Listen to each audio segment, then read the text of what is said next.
Hi, my ex, Francis Leo Marcos, FNM. I am here, hindi para i-drag ka, kundi I am here to speak out in behalf of you. Kasi ang dami-dami na nilang kinakalaban ka. Kahit ex mo na ako, okay lang yun. Mag-enjoy ka na lang sa mga girls. Ang dami nila, grabe, hindi ko sila kakayanin. Ayan, at saka, be happy. Lagi kang magiging masaya kasi crush na crush ka ni Ate Marbs dahil lagi kang smiling face na, di ba? Ang gwapo, ganun lang. Di ba?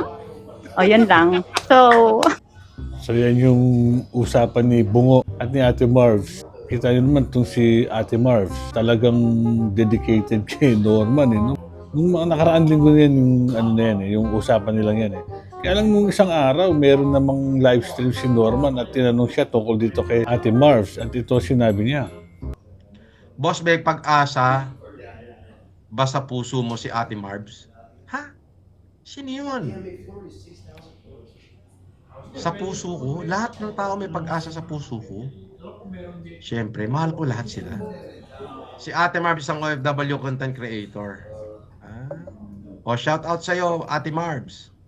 Sabi ni MDM, boss, ibig sabihin hindi mo mahal si Ate Marbs bilang girlfriend, soulmate or asawa. Mahal mo lang si Ate Marbs bilang isang mamamayang Pilipino, as supporters lang pala. In love daw siya sa'yo, boss. Ganon? Hindi, ano lang yun, content lang yun. Ano ba?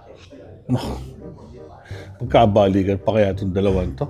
Kaya alam mo, mukhang nakamove on na si Norman. Good luck na lang kay Ate Marbs kung ano mangyari sa kanila, kung magkabalikan or yung friends na lang. Good luck sa inyo, ha? Si Tito Norman ay kay Tita Marbs lang. Ay, may message ako kayo.